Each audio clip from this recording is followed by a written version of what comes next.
History is written by the victors, but what if the greatest battle of ancient times was erased from history, hidden in plain sight within the pages of the Book of Exodus? For centuries, tales of divine warfare have shaped the very foundation of human civilization. But few conflicts are as enigmatic, terrifying, and world-altering as the one waged in ancient Egypt. This was not simply a struggle between Moses and Pharaoh. It was a war of gods, a celestial clash of forces vying for dominion over the mortal realm. At the center of this ancient struggle stood Yahweh, a being of unfathomable power, unleashing 10 catastrophic plagues upon the land of Egypt. These were not mere acts of divine wrath.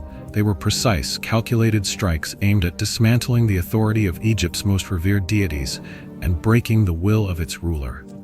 The Nile, the empire's lifeblood, turned to blood. The skies rained fire. Darkness swallowed the sun, defying the omnipotence of Ra himself.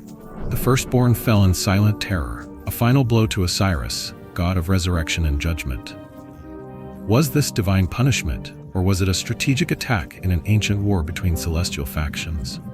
If you're ready to uncover the truth hidden beneath myth, history, and possible extraterrestrial intervention, subscribe now and comment 7 below if you want to see more. Ancient texts across civilizations speak of gods who walked among men, ruling as celestial kings and engaging in territorial battles. The Sumerian records, particularly the Enuma Elish and Atrahasis epic, describe the Anunnaki as warring factions, with Enlil enforcing strict dominion while Enki sought to uplift humanity. If Yahweh, associated with divine wrath and the destruction of rival deities, shares characteristics with Enlil, then his actions in Egypt could align with a broader cosmic conflict. Was this an assertion of divine rule, or the strategic elimination of competing Anunnaki forces to reshape human civilization under a single god? The Exodus account, long revered as a tale of faith and deliverance, may conceal within its verses a far greater truth. A war not just of gods, but of cosmic rulers shaping the destiny of humanity itself. The 10 plagues of Egypt stand as one of the most chilling accounts of divine intervention in recorded history. But were they merely acts of supernatural wrath? Or could they have been something far more calculated, an ancient display of advanced warfare, possibly orchestrated by forces beyond human comprehension? Each affliction struck not only at the people of Egypt, but directly undermined the gods they worshipped, systematically dismantling their spiritual, economic, and societal structures. If Yahweh sought to assert ultimate supremacy over the land, then these plagues were not random punishments. They were targeted assaults, each one delivering a precise blow to the heart of Egyptian power. The first plague set the stage for destruction. The Nile, Egypt's lifeblood, transformed into a river of blood. Every fish perished, the stench of decay filled the air, and the people were left without fresh water. This was not merely an inconvenience. It was an affront to Hapi, the god of the Nile, whose life-giving essence was turned into a symbol of death. Was this a divine act, or could it have been a form of biochemical warfare, introducing a pathogen that rapidly altered the water's composition? Some scientific theories suggest the presence of toxic red algae, but the sheer precision of the timing raises the question of intentional manipulation. The second plague saw Egypt overrun by an unnatural proliferation of frogs. Amphibians, normally indicators of ecological balance, suddenly became an uncontrollable force of chaos. The connection to Heket, the frog-headed goddess of fertility and birth, cannot be overlooked. She was believed to assist in childbirth and renewal, yet her very symbol was twisted into a source of torment. The sudden explosion of the frog population suggests a manipulated disturbance in the natural cycle. If the first plague wiped out aquatic life, it could have disrupted predator-prey relationships, causing an ecological imbalance. However, the sheer scale of the infestation implies something more, a deliberate acceleration of biological chaos, possibly through genetic alteration or environmental engineering. But the catastrophe did not stop there. As the dead frogs rotted in the streets, another terror emerged, swarms of biting insects. The third and fourth plagues brought forth lice, flies, and disease-carrying pests that tormented both humans and livestock. Khepri, the beetle-headed god associated with rebirth and protection, should have held dominion over these creatures. Yet, he was powerless against them. Was this an indication of divine impotence, or was it a sign of technological intervention? In the modern world, insect populations can be manipulated through pheromone disruption and genetic engineering. Could a similar method have been employed in ancient Egypt, creating a targeted biological attack that weakened the populace? The escalation of suffering seemed too methodical to be mere happenstance. Then came an even deadlier strike: disease. The fifth plague decimated Egypt's livestock, essential to its economy and survival. Apis, the sacred bull, was rendered defenseless as cattle fell lifeless in the fields. This was a direct blow to the agricultural foundation of Egypt, an attack that mirrored modern biological warfare strategies. Was an engineered virus at play, spreading with ruthless efficiency? Evidence of mass livestock die-offs in the ancient world suggests the potential use of zoonotic diseases, ones that can jump from animals to humans, further destabilizing an already struggling population. Whether through divine will or advanced knowledge of pathogens, the effect was the same. Egypt's strength was eroding, but the suffering of the people was far from over. The sixth plague struck directly at human health. Painful boils and sores erupted on their skin. Sekhmet, the warrior goddess of healing, was rendered powerless in the face of this mysterious affliction. The nature of this plague hints at a form of targeted biological attack. Could this have been a weaponized contagion designed to incapacitate the Egyptian elite? The selective nature of the plague, affecting certain groups more than others, suggests precision. In the modern era, we have seen diseases engineered to attack specific genetic markers. Was something similar at play in ancient Egypt? Then the heavens themselves seemed to turn against the land. The seventh plague unleashed a storm of biblical proportions. Fire and ice raining down simultaneously, destroying crops and buildings alike. Nut, the sky goddess, could offer no shelter from the onslaught. Could this have been a cosmic event, a meteor storm or volcanic eruption orchestrated to coincide with the devastation? Or was it a display of energy-based weaponry, something capable of igniting the air itself? Throughout history, myths describe gods wielding fire from the skies. Perhaps such stories are echoes of real events, where advanced technology was mistaken for divine power. Following the fiery storm, a new horror emerged. Swarms of locusts descended upon the land, devouring anything that remained. Seth, the god of storms and disorder, was expected to maintain balance, yet the chaos only intensified. The economic warfare against Egypt was now complete, its food sources annihilated, its people starved into submission. The sudden surge in locust populations could be explained by climate factors, but the coordinated timing suggests something more. Could an unknown force have manipulated these creatures, using them as a biological weapon to complete the decimation of Egypt's resources? But even after such devastation, an even greater terror loomed: darkness. For 3 days, the sun was blotted out, an event that defied explanation. Ra, the supreme sun god, was utterly humiliated. Without his light, Egypt was plunged into an abyss of fear.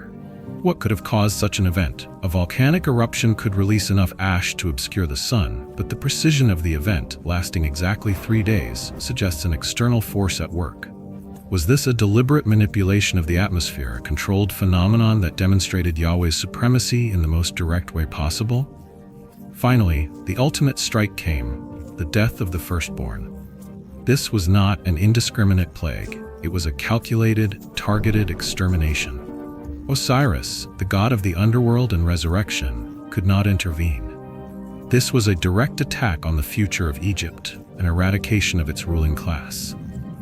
The selective nature of this plague is particularly chilling. How did it distinguish between firstborns and others? Was this a form of genetic targeting, something beyond even modern capabilities? In today's world, biological weapons can be designed to attack specific demographics. But in ancient times, such precision would be unfathomable unless an advanced force had orchestrated it. Egyptian history, meticulously recorded in temple walls and papyrus scrolls, remains eerily silent on the 10 plagues. But does silence imply non-existence? Egypt's ruling elite often omitted defeats from their records, a practice seen in the Battle of Kadesh, where Pharaoh Ramses II inscribed a great victory despite a military stalemate. The Papyrus Ipuwer, an ancient Egyptian document, describes bloodied rivers, famine, and chaos. paralleling Exodus in unsettling ways. If the plagues were not supernatural but a chain of catastrophic events, their historical absence may be due to deliberate erasure rather than fabrication.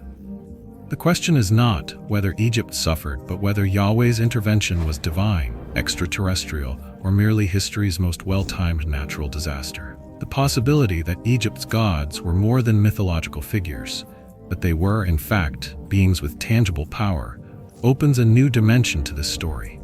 If the gods of Egypt were indeed powerful entities, then the 10 plagues were not merely divine punishments, they were acts of war. Yahweh's intervention could be seen as the culmination of a celestial struggle, one in which rival forces clashed for dominance over the mortal world.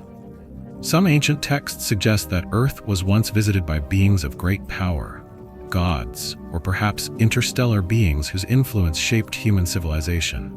Could Yahweh have been one such being, enforcing his authority by eliminating his competitors? The concept of divine warfare is not unique to the Bible. Across various mythologies, tales of gods battling for control of humanity appear time and again. In Sumerian texts, the Anunnaki, celestial beings who ruled over mankind, were divided into factions, with conflicts erupting over dominion of the earth. Some scholars speculate that Yahweh could have been part of this greater cosmic hierarchy, engaged in a campaign to eradicate the influence of opposing deities. The destruction of Egypt's gods would not merely have been an act of punishment, it would have been a strategic move in a larger interstellar conflict. As the plagues unfolded, Pharaoh's resistance crumbled. His gods had failed him. The empire he ruled stood in ruins, its strength obliterated by forces beyond comprehension. The Exodus was not merely an escape, it was a conquest, one that marked the transition of power from the gods of Egypt to the God of Israel. Could it be that the book of Exodus, long regarded as a tale of faith and deliverance, is actually an account of an ancient war waged by unseen powers? If so, then the 10 plagues represent one of the most astonishing events in history. A battle not just for the fate of a nation, but for the very soul of humanity itself. The battle that unfolded in ancient Egypt was not merely a struggle between a prophet and a king, it was a conflict of divine and extraterrestrial proportions. One that may have been deeply rooted in an ancient war between powerful factions vying for control over humanity. Pharaoh was not just a ruler.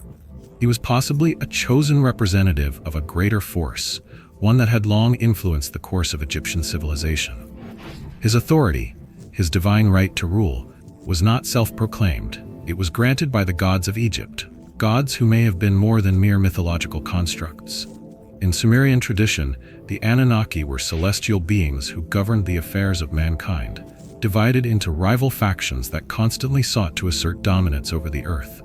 Among them, 2 of the most powerful and opposing figures were Enki and Enlil, one a benefactor of human civilization, the other a strict enforcer of cosmic law. Their ideological struggle shaped the course of early civilizations, and it is entirely possible that this conflict extended beyond Mesopotamia, reaching into the heart of Egypt itself.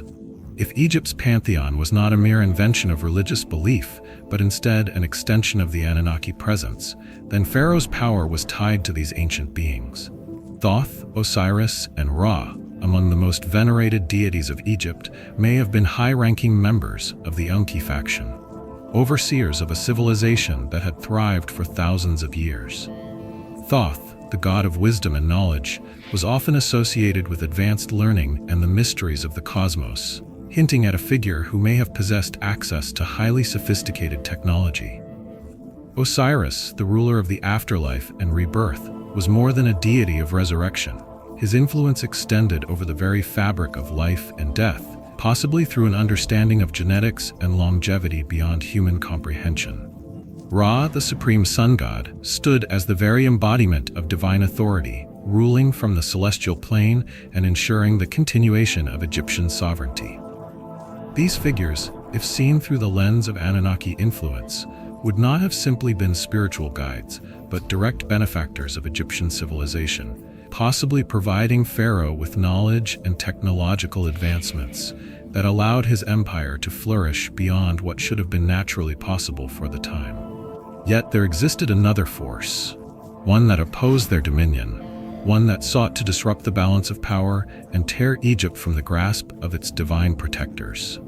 Yahweh, traditionally depicted as the singular God of Israel, may not have been a solitary force, but rather a powerful entity aligned with the Enlil faction. An enforcer of order, a deity intolerant of rival deities who sought to maintain their own influence over humanity.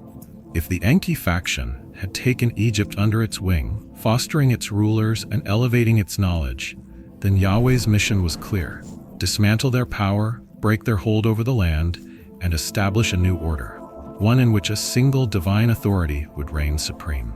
The Exodus was not just a migration, it was an upheaval, a reallocation of power that ensured the gods of Egypt would no longer control the fate of the Hebrew people. The 10 plagues were not chaotic punishments, they were precise strikes aimed at unraveling the foundation of Egyptian power. If the gods of Egypt were Anunnaki overlords, then each plague was a calculated maneuver to strip them of their dominance. The Nile, long revered as the life force of the nation, was corrupted, turning against those who worshipped Hapi, the god of the river. The plagues of disease and pestilence shattered the agricultural economy that sustained Pharaoh's rule, demonstrating that even Apis, the sacred bull of fertility, could not protect his people. The descent of darkness for 3 days was more than a natural phenomenon. It was a direct challenge to Ra, the supreme solar deity, casting his dominion into obscurity and signaling the end of his reign. The final plague, the death of the firstborn, was a strategic, almost surgical strike against the lineage of Pharaoh himself, ensuring that his bloodline, the very vessel through which divine rule was passed, would be broken. Egypt was not merely an empire, it was one of the most dominant civilizations of its time, a beacon of power that upheld polytheistic rule. If Yahweh was engaged in an ideological war against the gods of old, Egypt would have been the primary target, a stronghold where Anunnaki influence, if such a force existed, persisted through Thoth, Osiris, and Ra. But Yahweh's intervention did not end with Egypt. The Israelites, guided by their newfound divine leader, later waged wars against Canaanite cities and their deities, reinforcing monotheism in the land. The battle between gods was not just about Egypt, it was about shifting the world's religious structure, replacing polytheistic rule with the singular dominion of Yahweh. The Hebrew people were no longer bound by the rule of foreign gods, no longer pawns in the grand chess game of Pharaoh and his divine benefactors. Instead, they were led into the wilderness to forge a new path, one in which Yahweh's influence would stand uncontested. The ramifications of this battle extended beyond Egypt. The fall of Pharaoh's gods marked the beginning of a shift in religious consciousness, one that would pave the way for monotheism to take root. The dominance of Yahweh was established, and the gods of Egypt, once revered as absolute, faded into myth. But the question remains, was this the triumph of a singular divine being, or was it the calculated maneuvering of a faction that sought to shape humanity's destiny according to its own vision? If the Anunnaki truly played a role in this ancient conflict, then the story of the Exodus is far greater than we have ever imagined.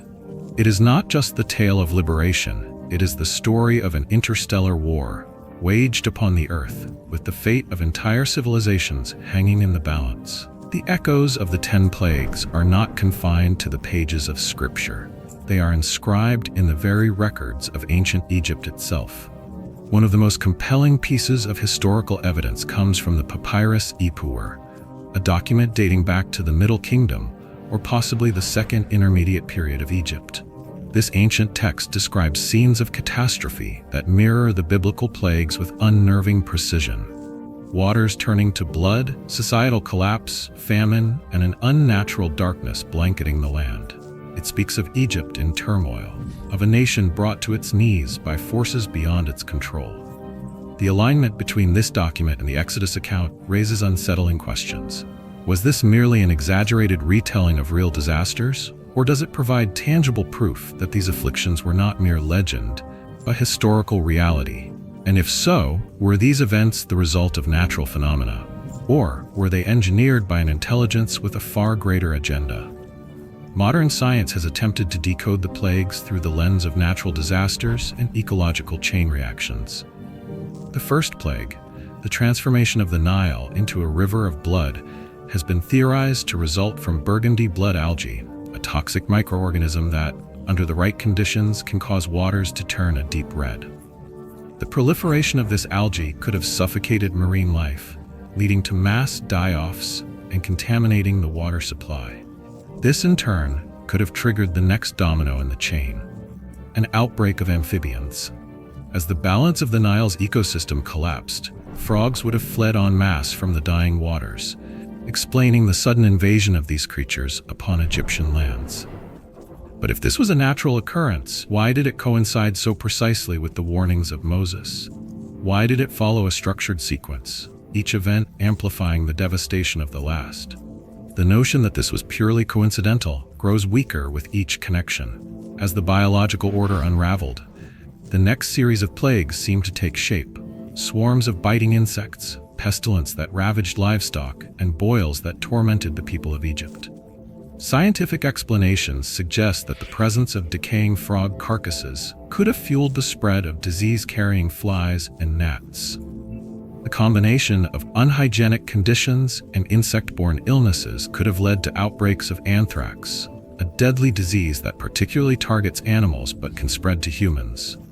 The death of livestock would have destabilized Egypt's agricultural economy, throwing its food production into chaos, further compounding the desperation of Pharaoh's people. Yet even this chain of natural disasters, logical as it may seem, does not account for the unnatural intensity and precision with which they unfolded. Disease outbreaks happen in history, but they do not strike with such systematic force, as if deliberately orchestrated to dismantle the power of an empire piece by piece. Perhaps the most haunting of all the plagues is the darkness that engulfed Egypt for 3 days. Some scientists have speculated that a massive volcanic eruption, possibly from the island of Thera, Santorini, could have released enough ash into the atmosphere to blot out the sun over Egypt. This would also explain reports of fiery hailstorms, as volcanic debris falling from the sky can appear as fire and ice combined. Others propose that a cosmic event, such as a near-Earth comet impact, could have created an atmospheric dust veil, temporarily plunging the region into darkness. But what makes this event particularly strange is the selective nature of the phenomenon. While Egypt was shrouded in darkness, the land of the Hebrews reportedly remained untouched. If this was the result of a purely natural disaster, how could it be so precisely contained? Was this an astronomical coincidence, or was it the use of advanced energy manipulation, something akin to the controlled use of electromagnetic interference or atmospheric disruption? Among the most chilling of the plagues was the death of the firstborn. Egyptian customs often placed the eldest son in a position of responsibility, sleeping closest to the floor in family dwellings. Some researchers suggest that a geological event, possibly a gas release from the Nile Delta, could have caused asphyxiation in lower-lying areas, disproportionately affecting firstborns. Another possibility lies in Egypt's grain stores, where mold-based toxins like Stachybotrys chartarum could have accumulated, poisoning those who consumed the earliest rations, often reserved for the eldest male heir. Whether a targeted divine punishment or an ecological disaster interpreted through a theological lens, the plague reinforced Yahweh's power as a force that could strike with selective, devastating precision. In the modern era, genetic and biochemical research has advanced to the point where specific hereditary traits can be isolated. If the knowledge of such precise biological targeting exists today, could it have been used in the distant past by a force beyond human understanding? Taken individually, these scientific theories provide partial explanations, but together, they form a perplexing pattern. How could such a sequence of events have occurred so deliberately, in such calculated succession, each disaster compounding the effect of the last? The sheer coordination suggests something more than happenstance. It suggests orchestration. If Yahweh was indeed a divine force, then these plagues served as a show of power beyond the realm of human comprehension. But if Yahweh was a figure engaged in a cosmic struggle, perhaps an entity wielding advanced knowledge and technology, then the plagues could have been a form of targeted warfare, executed with precision beyond what ancient civilizations should have been capable of understanding. The Book of Exodus presents these plagues as miracles, signs of divine wrath, but the evidence suggests they were far more than acts of supernatural punishment. They were strategic assaults, systematically designed to break the grip of Egypt's ruling class, to dismantle its gods, and to force Pharaoh into submission. Whether by divine hand or advanced intervention, the effect was the same. Egypt's empire was brought to ruin, its gods were discredited, and its people were left in devastation. The Hebrews, under Yahweh's guidance, were led into the wilderness, not just as refugees, but as a people reborn, free from the influence of Egyptian deities and under the dominion of a new divine ruler. The 10 plagues of Egypt remain one of the greatest mysteries of history. Were they acts of divine retribution? A natural disaster unfolding in eerily precise succession? Or was it something more? An operation carried out by an intelligence far beyond human understanding, shaping the course of civilization through a catastrophic yet methodical intervention. Whatever the answer may be, the scars of this ancient event are etched into history, serving as a chilling reminder that the forces governing our world may be far more complex and far more powerful than we ever imagined. The parting of the Red Sea stands as one of the most awe-inspiring and perplexing events in recorded history, a moment where the very laws of nature seem to bend to the will of one man.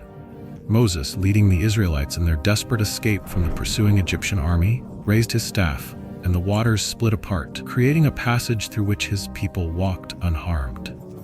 It has long been interpreted as an act of divine intervention, a miracle that signified Yahweh's power over the forces of nature. But could it have been something more? A moment where an advanced, almost otherworldly technology was deployed to alter the very fabric of reality?